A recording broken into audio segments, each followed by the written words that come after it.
Praise lord. దేవుని నామానికి మహిమ కలుగును గాక.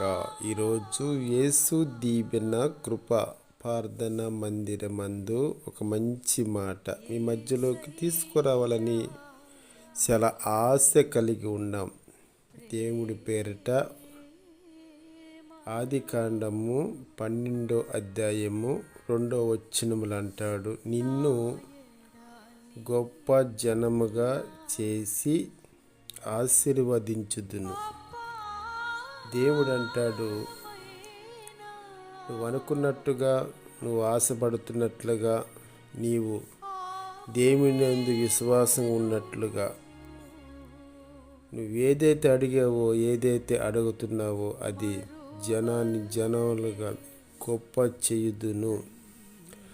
ఆశీర్వదిస్తును, దీవిస్తును, బలపరుస్తును, శ్రేష్టమైన కృపను కనికరమును వద్దల చేయిస్తును. ఆయన కృపను నీకు విడుదల చేస్తానని దేవుని పేరిట మనవి చేస్తూ ఉండగా, ఆయన కొరకు ఆశ కలిగిన ఒక మంచి ఆత్మ కలిగిన నా ప్రియ కుమారుడా, ప్రియ కుమార్తెలారా, నిన్ను గొప్ప జనముగా చేసి ఆశీర్వదించు, దీవించు, బలపరుస్తూ శ్రేష్టమైన కృపను కనికరమును ఆయనలో వద్దెల చేయుటకు ఆయన అనుకూలమైన పరిశుద్ధాత్మ దేవుడు కనుక ఆయనలో జీవం ఉంది. ఆ జీవం మనకు తోడుగా ఉండదు. కొద్ది మాట దేవుడు దీవించును గాక. ఆమేన్. God bless.